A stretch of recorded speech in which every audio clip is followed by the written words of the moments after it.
अज़ाब बना के रख दी हुई है गुड्डी की ज़िंदगी। इसके चचा और चची ने और उनके बच्चों ने। गुड्डी बहुत ज़्यादा परेशान है। गुड्डी के माँ बाप की रूह को भी सुकून नहीं। वो बहुत ज़्यादा बेचैन होकर गुड्डी के पास आ पहुंचती हैं और गुड्डी के और माँ बाप उसको समझाते हैं, अभी बेटा बहुत सी जंगें बाकी हैं जो कि तुमको अकेले ही लड़नी हैं।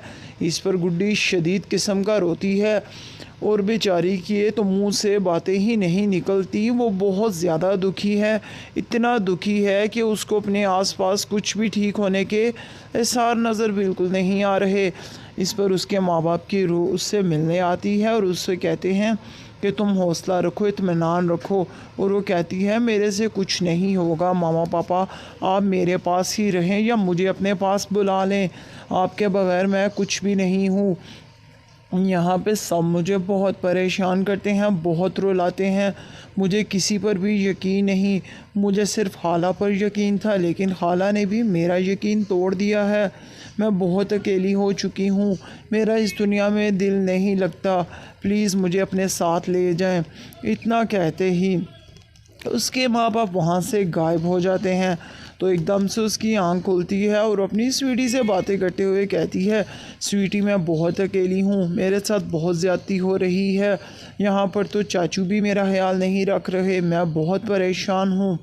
लेकिन स्वीटी मुस्कुराता हुआ चेहरा दिखाती है उसको, यानी कि वो उसको बताने की कोशिश करती है कि गुड्डी तुम बिल्कुल परेशान ना हो। आखिर किस चीज़ का तुम्हें मसला है? जब मैं तुम्हारे साथ हूँ तो तुम्हें कोई भी कुछ नहीं कर सकता। इस पर वो कहती है तुम तो मुझे छोड़कर कभी नहीं जाओगी ना स्वीटी, मैं तुम्हारे ही आसरे सब कुछ हूँ। और वो कहती है हाँ, इस बात की परेशान ना हो तुम, बिल्कुल भी परेशान होने की ज़रूरत नहीं है। मुझे कोई भी नुकसान पहुंचा ले उसका उल्टा उसी को खामियाजा भुगतना पड़ेगा, इसलिए मुझे कोई छू कर अपनी ही मौत को बुलाएगा। जी हाँ। तो इस तरह स्वीटी उसको तसल्ली देते हुए बहुत बातें करती है गुड्डी से। इस पर गुड्डी खुश हो जाती है, उसको लगता है चलो स्वीटी तो है ना, मेरे सारे मामलात वो ही हैंडल कर लेगी। लेकिन यहाँ पर तो मामला उल्ट होते हुए नज़र आ रहा है, यानी कि शाजिया ने घर में पीर बाबा को बुला ही लिया, जो कि एक फ्रॉड है, एक डोंगी बाबा है। जी हाँ। तो जैसे हमेशा की तरह उसके भाई ने उसको धोखा देकर उससे पैसे बटोरे हैं, तो अब फिर से वो वही काम कर रहा है। यहाँ पर उसका शोहर औरंगज़ेब उसको समझाने की कोशिश करता है। वो कहता है शाजिया बेगम तुम पागल हो चुकी हो, बिल्कुल तुम अंधी हो चुकी हो, अपने भाई की बातों में आ रही हो। वो तो बेईमान है, मक्कार है तुम्हारा भाई, कितनी दफ़ा उसने तुम्हें लूटा है, तुम्हें समझ नहीं आती।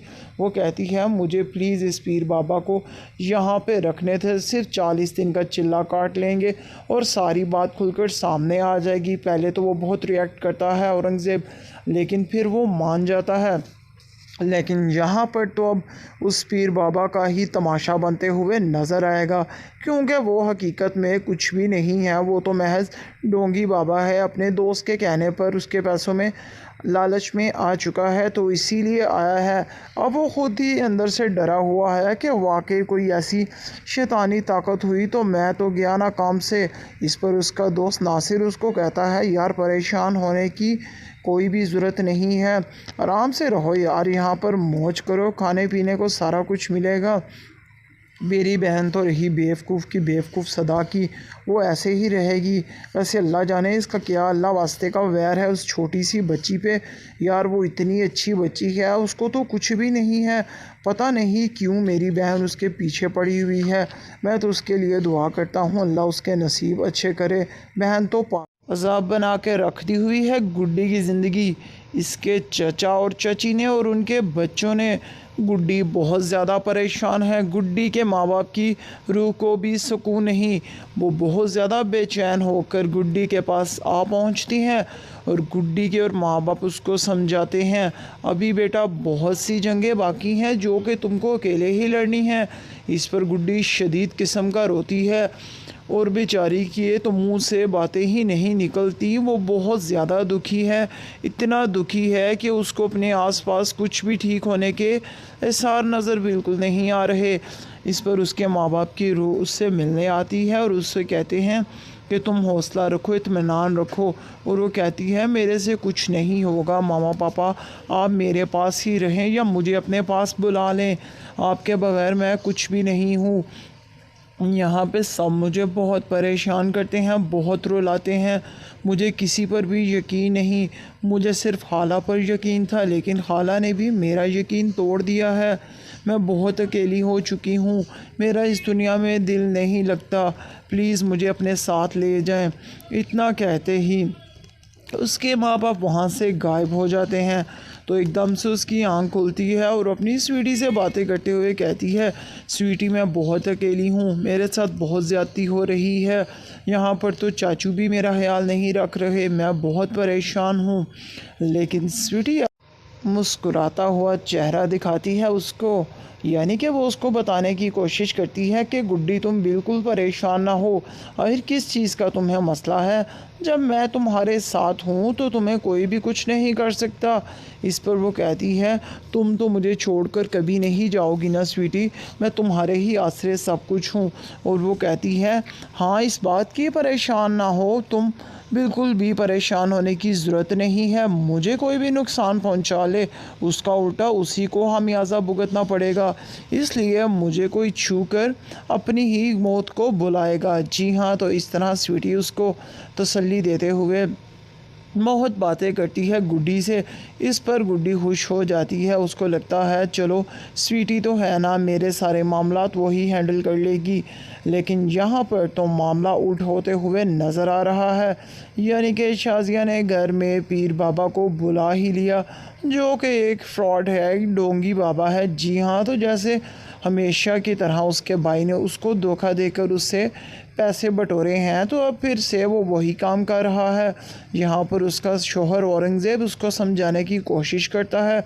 वो कहता है शाजिया बेगम तुम पागल हो चुकी हो, बिल्कुल तुम अंधी हो चुकी हो, अपने भाई की बातों में आ रही हो, वो तो बेईमान है, मक्कार है तुम्हारा भाई, कितनी दफ़ा उसने तुम्हें लूटा है, तुम्हें समझ नहीं आती। वो कहती है मुझे प्लीज़ इस पीर बाबा को यहाँ पे रखने थे, सिर्फ 40 दिन का चिल्ला काट लेंगे और सारी बात खुलकर सामने आ जाएगी। पहले तो वो बहुत रिएक्ट करता है औरंगज़ेब, लेकिन फिर वो मान जाता है। लेकिन यहाँ पर तो अब उस पीर बाबा का ही तमाशा बनते हुए नज़र आएगा, क्योंकि वो हकीकत में कुछ भी नहीं है, वो तो महज डोंगी बाबा है, अपने दोस्त के कहने पर उसके पैसों में लालच में आ चुका है, तो इसीलिए आया है। अब वो ख़ुद ही अंदर से डरा हुआ है कि वाकई कोई ऐसी शैतानी ताकत हुई तो मैं तो गया ना काम से। इस पर उसका दोस्त नासिर उसको कहता है यार परेशान होने की कोई भी ज़रूरत नहीं है, आराम से रहो यार, यहाँ पर मौज करो, खाने पीने को सारा कुछ मिलेगा। मेरी बहन तो रही बेवकूफ़ की बेवकूफ़ सदा की, वो ऐसे ही रहेगी। वैसे अल्लाह जाने इसका क्या अल्लाह वास्ते का वैर है उस छोटी सी बच्ची पे, यार वो इतनी अच्छी बच्ची है, उसको तो कुछ भी नहीं है, पता नहीं क्यों मेरी बहन उसके पीछे पड़ी हुई है। मैं तो उसके लिए दुआ करता हूँ अल्लाह उसके नसीब अच्छे करे, बहन तो